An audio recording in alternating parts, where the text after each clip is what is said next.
Acre upon acre, fire continues to rip across areas of Horry County. Homes damaged and destroyed, and the flames aren't done yet.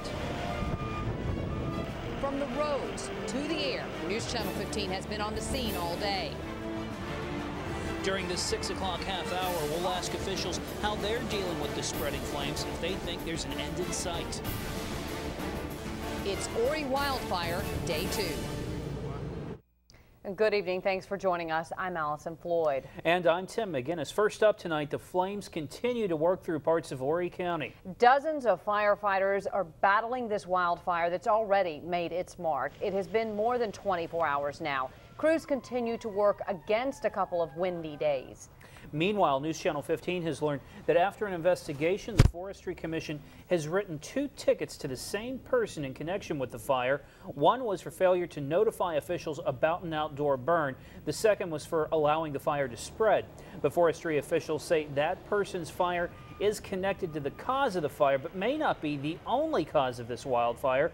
We're told that the investigation is not over. The person's name has not yet been released. So let's take a look at the fire right now by the numbers. Here is what we know. According to the Horry County Emergency Operations Center, the fire has burned 15,500 acres. 69 homes have been destroyed.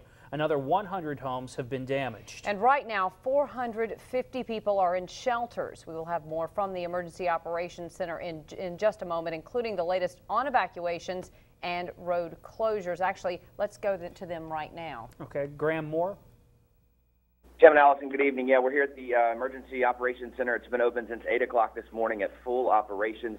We've got some new information that they have just handed us. Let's get this graphic up and talk about evacuations. First off, we have just learned there has been a new evacuation.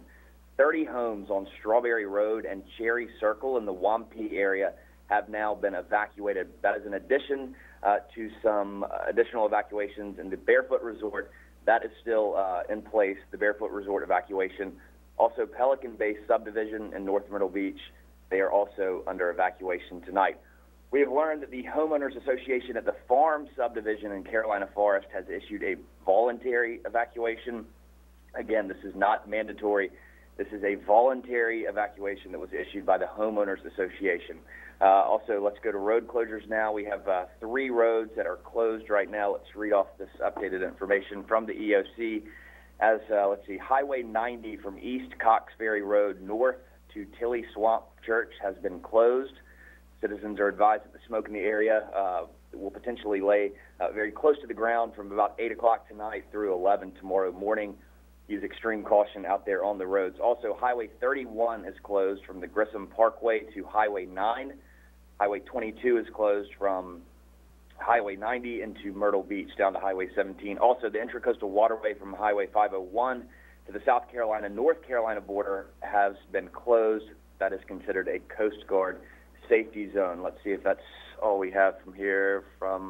Yeah, all right, now let's go to Lisa Borsier. She's the Public Information Officer with the county. Lisa, I know you wanted to talk about the risk that people face tonight. What can you tell us right now? We do have some serious traffic advisories that we would like to put people on notice because of the smoke that's going to be around the entire area of county along 22 and Highway 90. People will see law enforcement very active through various communities along Highway 90, and they may even do a lot of courtesy checks on homes, checking in on people and making sure that everybody is safe.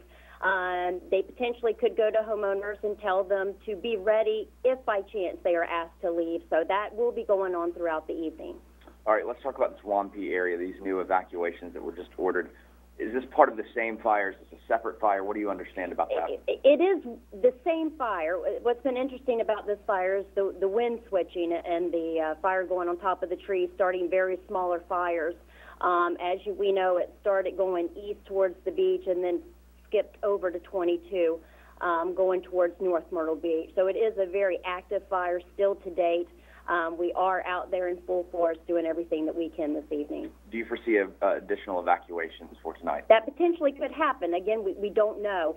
We will be very vigilant in the communities tonight, and if it gets late in the evening and people are asleep, don't be surprised if you hear sirens or people going door to door, but we will do whatever we can to get people out if needed. Lisa Borsier with the county, thank you very much. So I think the big message out of here tonight is use caution if you're driving anywhere along Highway 31 up to 22 and beyond.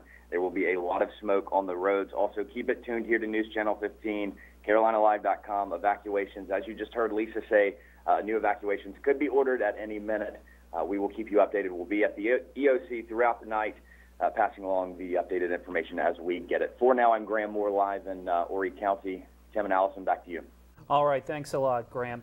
Tonight, there are still about 2,500 people out of their homes in the Barefoot Resort and Pelican Bay areas. And just a few hours ago, the media was given the first glimpse into the devastation that this wildfire has caused. News Channel 15's Mola Lenghi is with Chief Photographer Angie Dones, who went into those damaged areas with firefighters. And Mola joins us now live from North Myrtle Beach. What can you tell us, Mola? Well, Allison, Tim, just as of a few minutes ago, all the residents of Barefoot Resort were allowed to re-enter the Barefoot Resort neighborhood. Officials reopened the neighborhood for residents to re-enter. They can go back into their homes, assess any damage. They do need proper ID in order to get in there, but they can assess any potential damage they have to their homes. Now, we were able to get some of that video that you guys mentioned earlier today of the scene, aircraft dumping water on fires from overhead, and we also have some footage of the neighborhoods here. You see, this really illustrates how spotty the damage was. You see one home right here looking to be destroyed, the home right next door, a little damage on the siding, but other than that, extremely spotty damage. As far as we speak, like we said, residents are driving into their neighborhoods in Barefoot Resort, getting their first in-person look at their homes since being evacuated early this morning, around 2 a.m. Some people. They were shown some video shot by firefighters, some assessors earlier today of the damage to give people really an idea of the possible damage, but now they get to see that damage firsthand. We are joined by News Channel 15's own Joel Allen. Joel, you own a home back here in the Barefoot Resort. You've been reporting on this stuff all day long as you've been listening intently to possible damages to your home. Tell us about this today. Well, it's such a mixture of elation and grief. We're happy that our home was spared, but we felt terrible for our neighbors and some of our friends who lost everything.